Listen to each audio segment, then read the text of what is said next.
नमस्कार. श्री स्वामी समर्थ. गुलालाच्या रंगात न्हालेली भक्ती, डोंगरावर घुमते जय जयकाराची शक्ती, ज्योतिबाच्या नावाने भरतो उत्साह सारा, ही यात्रा म्हणजे श्रद्धेचा जिवंत नजारा. आज आपण जाणून घेणार आहोत महाराष्ट्रातील एक अतिशय प्रसिद्ध आणि भक्तिभावाने साजरा केला जाणारा उत्सव म्हणजे ज्योतिबा यात्रा. ही यात्रा कोल्हापूर जिल्ह्यातील वाडी रत्नागिरी जवळ असलेल्या ज्योतिबा मंदिरात दरवर्षी मोठ्या उत्साहात साजरी केली जाते. हा उत्सव एक धार्मिक भक्तिभाव आणि संस्कृतीचा व परंपरेचा एक भाग आहे. आता जर आपण याच्या उगमाबद्दल बोललो तर याचे मूळ खूप प्राचीन काळातील आहे. ज्योतिबा हे भगवान शिवाचे एक रूप मानले जातात, ज्यांना केदारेश्वर म्हणूनही ओळखलं जातं. असं सांगितलं जातं की जेव्हा रत्नासूर नावाचा राक्षस पृथ्वीवर हाहाकार माजवत होता, तेव्हा देवी महालक्ष्मीला मदत करण्यासाठी ज्योतिबा देव पृथ्वीवर अवतरले. त्यांनी त्या राक्षसाचा पराभव करून या भागात पुन्हा शांतता आणि समृद्धी निर्माण केली. आणि हाच तो क्षण आहे ज्याची आठवण म्हणून ही यात्रा दरवर्षी साजरी केली जाते, म्हणजेच वाईटावर चांगल्याचा विजय.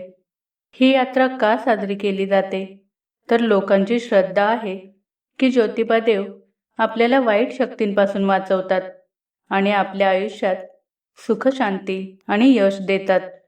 म्हणूनच हजारो लाखो भाविक इथे येतात आणि आपली मनोकामना पूर्ण व्हावी, कुटुंबाचे कल्याण आणि आध्यात्मिक शांती मिळावी म्हणून ज्योतिबा देवाचे दर्शन घेतात. ही यात्रा दरवर्षी चैत्र महिन्यातील पौर्णिमेला साजरी केली जाते, म्हणजे साधारण मार्च-एप्रिल दरम्यान. त्या दिवशी मंदिर परिसरात एक वेगळाच उत्साह आणि ऊर्जा पाहायला मिळते. आता पाहूया की ही यात्रा कशी साजरी केली जाते. सुरुवात होते ती भव्य मिरवणुकांनी.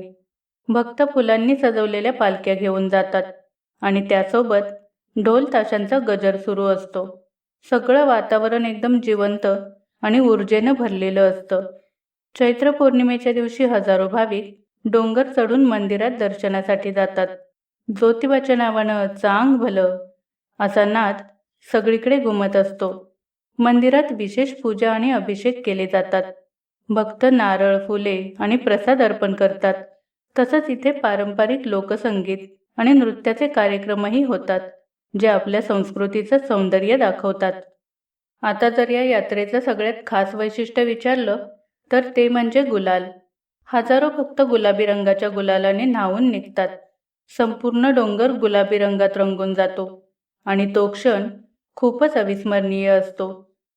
शेवटी जर तुम्हाला कधी खरी भक्ती, ऊर्जा आणि महाराष्ट्राची परंपरा अनुभवायची असेल तर ज्योतिबा देवाची यात्रा एकदा तरी नक्की अनुभवायला हवी. अशा या दिव्य आणि पवित्र यात्रेत प्रत्येक भक्ताच्या मनात एकच भावना असते, ती म्हणजे श्रद्धा आणि विश्वास. ज्योतिबाच्या नावानं चांग भलं असे म्हणत हजारो भाविक या डोंगरावर एकत्र येतात आणि संपूर्ण वातावरण भक्तिमय ऊर्जेने भरून जातं. तुम्हालाही जर ही दिव्यता अनुभवायची असेल तर आयुष्यात एकदा तरी ज्योतिबा यात्रेला नक्की भेट द्या. ज्योतिबाच्या नावानं चांग भलं.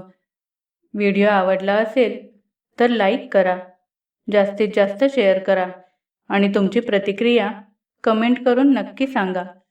अशाच भक्तिमय आणि माहितीपूर्ण व्हिडिओसाठी आपल्या अविरत प्रवाह या चॅनेलला नक्की सबस्क्राईब करा आणि बेल आयकॉनवर क्लिक करायला विसरू नका. तर पुन्हा भेटूया पुढील व्हिडिओमध्ये. श्री स्वामी समर्थ.